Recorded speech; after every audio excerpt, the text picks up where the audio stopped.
네, 여러분 안녕하십니까? 2025년 11월 11일 이민멘토의 주식 레벨업 시작해 보도록 하겠습니다. 일단 오늘 시장은 굉장히 좀 어지러웠던 시장이다라고 보시면 될 것 같고, 일단 이제 오전에 방송에서 보셨을지는 모르겠지만 오늘 시장의 급등이 저는 좀 깨림칙했습니다. 시장이 제 예상과 달리 선물 지수도 올라갔고, 오전에 뭐 삼성전자 하이닉스가 5% 넘게 올라가면서 쫙 끌어당겼는데, 그때도 저는 멘트를 좀 드렸던 것 같아요. 오늘 장 초반에 미국의 셧다운 이슈로 따라 올라가는 거에 절대로 따라붙지 마셔라. 시장은 아직 확인해야 될 것이 너무 많고, 우리가 남겨놓던 현금을 써야 될 때가 아니다. 만약에 오늘 강세가 계속해서 이어져서 내일 모레도 강세가 이어져서 4200포인트인 전고점을 넘어간다면 그때 대응을 해야지, 지금 전고점 근처에서 시장이 어제와 오늘 급등한다고 해서 쉽게 따라붙었다가는 분명히 실패가 올 것이다 라고 말씀을 드렸습니다. 그래서 제가 봤을 때 시장은 이제는 방향성이 어느 정도 좀 나온 거 아닐까라는 생각을 해요.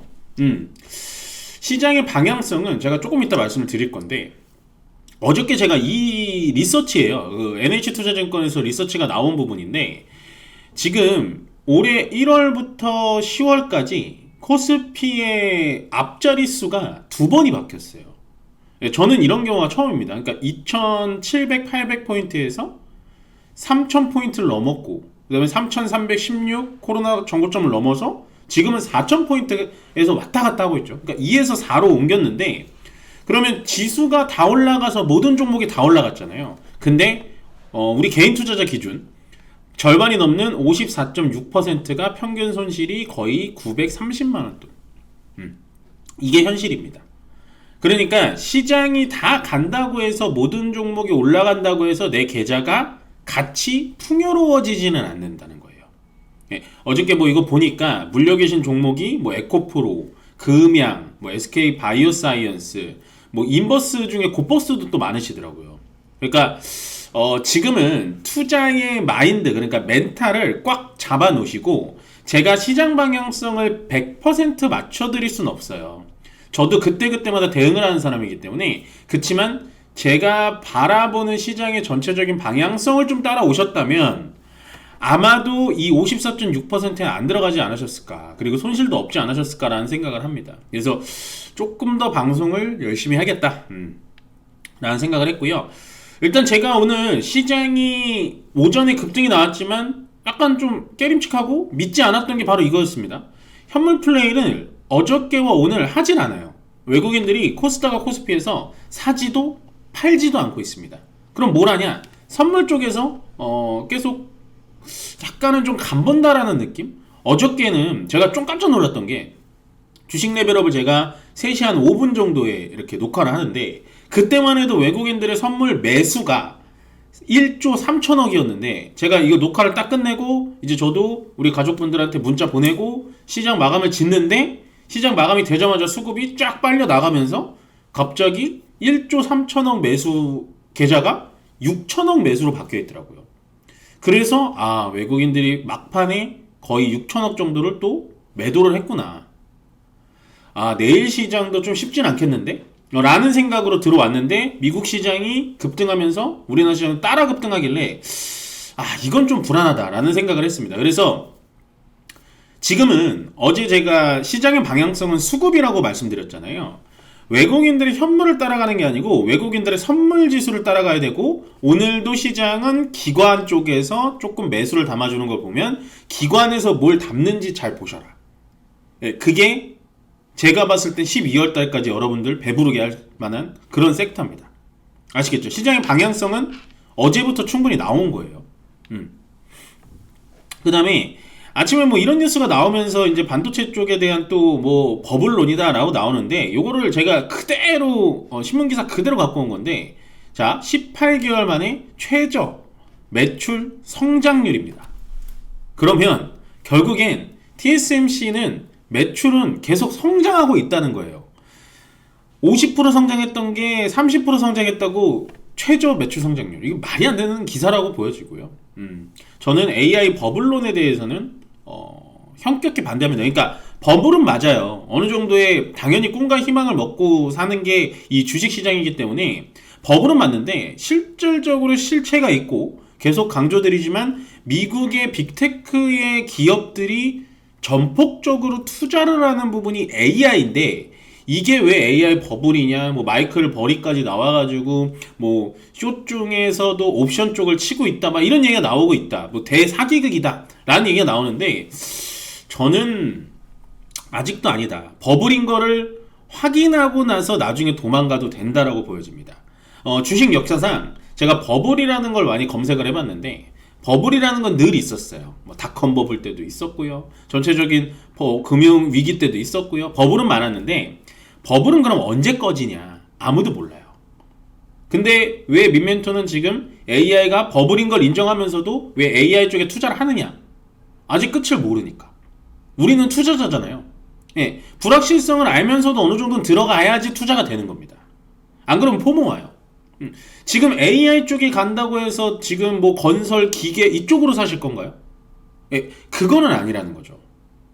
제가 봤을 때는 계속되는 이런 뉴스들로 AI 버블 뭐 이런 얘기가 나오지만 겁먹지 않으셔도 된다라고 정리를 좀 드리고 싶고, 제가 말씀드린 중에 이거예요. 디램 가격이 너무 많이 올라가고 있습니다. 네, 디램 가격이 너무 많이 올라가고 있고요. 삼성전자 하이닉스 걱정하지 말아야 되는 게 이거예요. 샌디스크라는, 제가 이거 그 카메라 그 메모리 칩 설명하면서 말씀드렸죠. 샌디스크가 그 하드디스크를 잘 만들어요. 잘 만드는 데인데 중요한 건 뭐냐, 샌디스크가 이 지금 50불에서 거의 260불까지 올라갔어요. 근데 샌디스크가 올라간 이유가 뭐냐, 이 SSD 기업용 솔리드 그 하드디스크를 얘기하는 겁니다. 근데 샌디스크의 이 SSD의 시장 점유율이 10%예요. 그러면 이 SSD의 시장 점유율 1등은 누굴까요? SK 하이닉스입니다. 거기까지만 얘기하겠습니다. 네, 샌디스크 일본 보이시죠? 우리나라 SK 하이닉스와 삼성전자가 안 갈래 안 갈 수가 없겠죠. 네, 좀 떨어진다고 쫄지 마시라는 거예요. 야, 이거 마이크론입니다. 세계의 메모리 반도체 3대 장애로 불리는 마이크론. 그리고 삼성전자, SK 하이닉스인데 3대 장애라고 불리기도 솔직히 조금은 좀 우리가 기분 나빠요. 왜냐면 쉽게 말씀드리면 이 D램, 메모리 쪽만 얘기를 하자면 HBM은 이제 차치하고 삼성전자가 50%, SK 하이닉스가 한 35%, 마이크론이 15%이 정도 보시면 돼요. 대략적인 숫자긴 합니다만 어쨌든 D램 쪽에 대해서 대장은 삼성전자, 그 다음 하이닉스, 마이크론은 1, 2위와 조금 차이가 멀어져요. 그러니까 삼성전자와 하이닉스가 이 D램 시장의 70% 이상을 가지고 있다고 보시면 됩니다. 그런 이 마이크론이 지금 주가가 중간중간 조정은 나오지만 계속되는 우상향, 이게 SK 하이닉스와 삼성전자를 우리가 겁먹지 않아도 된다라는 말씀을 좀 드리고 싶고요. 자, 오늘 강세업종과 약세업종을 보여드리겠습니다. 일단은 오늘 반도체 쪽이 좀 좋다가 살짝 밀리긴 하는데 오늘 강세업종은 딱히 찾아보기는 좀 힘듭니다. 반도체 쪽 괜찮고, 어저께 이제 네이버와 카카오가 좀 조정이 심했는데 오늘 네이버와 카카오가 꽤 괜찮은 흐름, 또 카카오는 아마존과의 뭐 광고 협업 뭐 이런 얘기가 나오면서 전체적으로 인터넷과 반도체 강세업종이고요.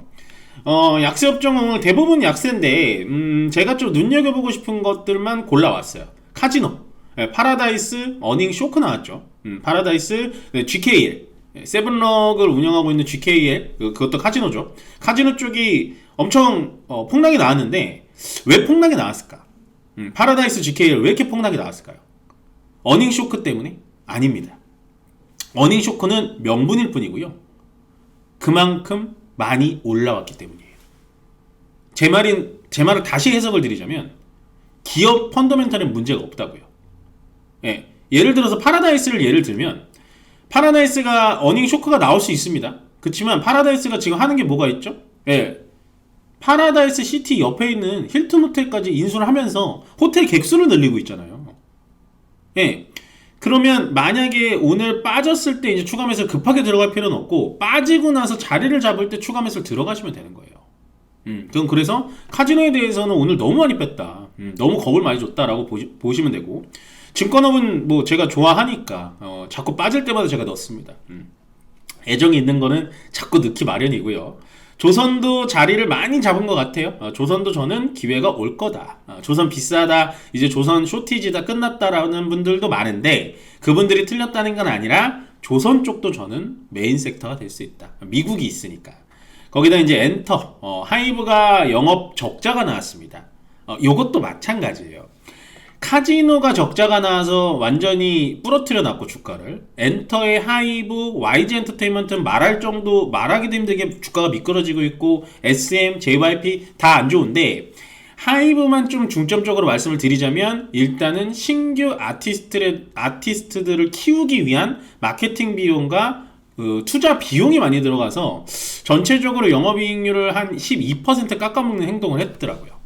그러면 하이브도 똑같은 개념으로 보시면 되는 거예요. 중요 지지선을 지금 깨고 나서 내려왔거든요. 내려와서 조정을 받으면 더할 나위 없이 기회이지 않을까라는 생각을 합니다.